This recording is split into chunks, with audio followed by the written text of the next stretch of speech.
Assalamualaikum warahmatullahi wabarakatuh. Salam sejahtera, salam ASN P3K. Dalam video kali ini, admin melanjutkan kembali soal manajerial berdasarkan pengalaman guru-guru yang telah mengikuti ujian. Ternyata soal yang keluar ada yaitu soal-soal yang eh, lebih condong ke integritas, kemudian soalnya sangat panjang. Kalau kelamaan baca juga akan berakibat waktunya habis. Maka di sini admin mencoba kembali membahas soal manajerial khususnya untuk semua formasi. Pada dasarnya P2, P3 dan P4 itu sebenarnya sama, soal FJT-nya juga hampir sama dengan soal manajerial. Kita bahas soal yang pertama. Bagaimana Anda biasanya menetapkan prioritas ketika Anda dihadapkan dengan beberapa tugas yang penting yang harus diselesaikan dalam waktu bersamaan? A. Mengutamakan tugas yang paling berpengaruh terhadap tujuan utama. B. Mendiskusikan dengan atasan atau tim untuk menentukan prioritas. Yang C. Menggunakan metode matrix Eisenhower untuk memilah tugas berdasarkan urgensi dan pentingnya. Dan yang D. Berdasarkan tenggang waktu dan dampak masing-masing tugas. Maka jawaban yang paling benar dan memiliki poin yang tinggi adalah A. Mengutamakan tugas yang paling berpengaruh dengan tujuan yang utama. Soal nomor 2. Apa pendekatan Anda ketika harus berkolaborasi dengan kolega atau teman yang memiliki gaya kerja yang sangat berbeda dari Anda? A. Mencoba beradaptasi dan menemukan titik tengah.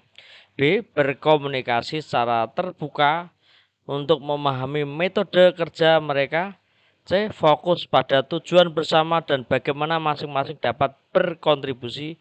Dan D. Menetapkan aturan atau pedoman kerjasama. Maka di antara opsi A, B, C, D yang memiliki poin yang terbaik dan terbesar nilai 4 adalah berkomunikasi secara terbuka untuk memahami metode mereka. Soal nomor 3. Dalam situasi di mana terjadi perubahan mendadak pada rencana atau strategi proyek, bagaimanakah Anda menyesuaikan diri dan tetap efektif jika ada perubahan yang sangat mendadak? A. Dengan tetap fleksibel dan siap untuk belajar. B. Melakukan perencanaan ulang dan mengkomunikasikan perubahan dengan tim. C. Mencari saran dan input dari atasan ataupun mentor. D. Memelihara sikap positif dan menganggap perubahan sebagai kesempatan. Maka jika ada perubahan yang mendadak, agar kita tetap bekerja efektif dan menjaga diri, kita akan melakukan perencanaan ulang dan mengkomunikasikan dengan karena adanya perubahan dengan tim. Soal nomor 4. Apa tindakan Anda jika Anda menemukan bahwa sasaran yang ditetapkan oleh atasan tidak sesuai dengan sumber daya atau kapasitas tim? A. Mendiskusikan situasi tersebut dengan atasan dan menawarkan solusi yang realistis. B. Berupaya meningkatkan efisiensi dan mencari sumber daya tambahan. C. Mengatur ulang prioritas dan menyesuaikan sasaran. D. Menerima tantangan dan berusaha memenuhi sasaran sebaik mungkin. Jawaban yang paling tepat di sini adalah A. Mendiskusikan situasi tersebut dengan atasan dan menawarkan solusi yang realistis karena ada sumber daya yang tidak sesuai dengan kapasitas tim. Soal nomor 5. Ketika menghadapi tantangan yang kompleks dan membingungkan dalam proyek, bagaimana Anda menguraikan masalah tersebut untuk mencari solusi? A. Memecah masalah menjadi bagian-bagian yang lebih kecil. B. Mengadakan brainstorming dengan tim untuk mendapatkan perspektif yang berbeda. C. menggunakan metode analisis root cause. D. Mencari bantuan atau konsultasi dari pakar. Maka jawaban yang paling relevan adalah memecah masalah menjadi bagian-bagian yang kecil agar dapat diperoleh untuk menguraikan solusi. Soal nomor 6. Seberapa sering Anda mengambil inisiatif untuk belajar keterampilan baru atau pengetahuan tambahan demi meningkatnya kinerja dalam tugas Anda? A. Ketika saya merasa perlu untuk menjawab tantangan khusus dalam pekerjaan. B. Ketika Anda peluang pelatihan atau pengembangan yang ditawarkan oleh perusahaan. C. Secara konsisten setiap kali ada kesempatan. D. Saya selalu mencari sumber daya mandiri secara online ataupun buku. Maka jawaban paling tepat di sini adalah yang secara konsisten setiap kali ada kesempatan saya melakukan inisiatif keterampilan. Nomor 7. Berikan contoh bagaimana Anda pernah memotivasi tim yang mengalami kejenuhan atau kekurangan semangat kerja. A. Mengadakan kegiatan tim building untuk meningkatkan semangat. B. Memberikan penghargaan atau pujian atas pencapaian mereka. C. Mendiskusikan dan menangani akar masalah kejenuhan. Dan D. Menyediakan waktu istirahat untuk menyesuaikan beban kerja. Maka jawaban paling tepat adalah kegiatan mendiskusikan menangani akar masalah dari kejenuhan.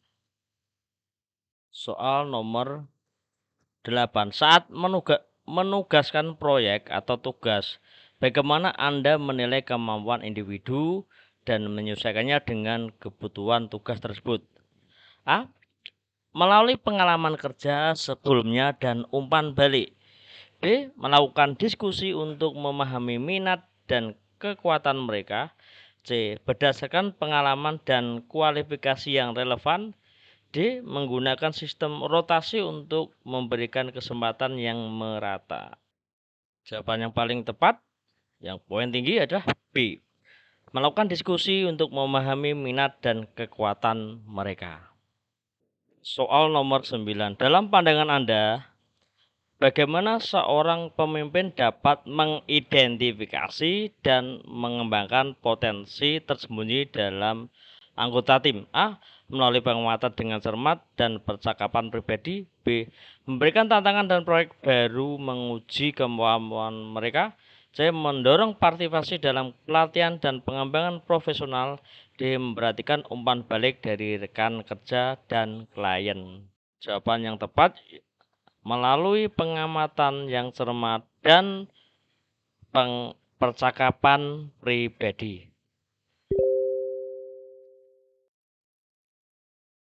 Soal nomor 10. Bagaimana Anda menanggapi umpan balik negatif atau kritik terhadap keputusan Anda yang dibuat dalam konteks profesional? A. Dengan terbuka dan konstruktif mencoba memahami sudut pandang mereka. B. Meninjau kembali keputusan dan mempertimbangkan perubahan jika perlu. C. Menjelaskan alasan di balik keputusan saya. D. Menggunakan kritik sebagai peluang untuk belajar dan berkembang. Maka dari umpan balik dari kritik adalah kita terbuka dan konstruktif mencoba memahami dari pandangan sudut mereka. Kemudian pembahasan dari saya soal manajerial yang terbaru. Semoga teman-teman yang mengikuti seleksi P3K dapat menjawab sesuai dengan apa yang tadi saya sajikan. Jangan lupa bantuannya like and subscribe. Terima kasih telah menonton. Wassalamualaikum warahmatullahi wabarakatuh.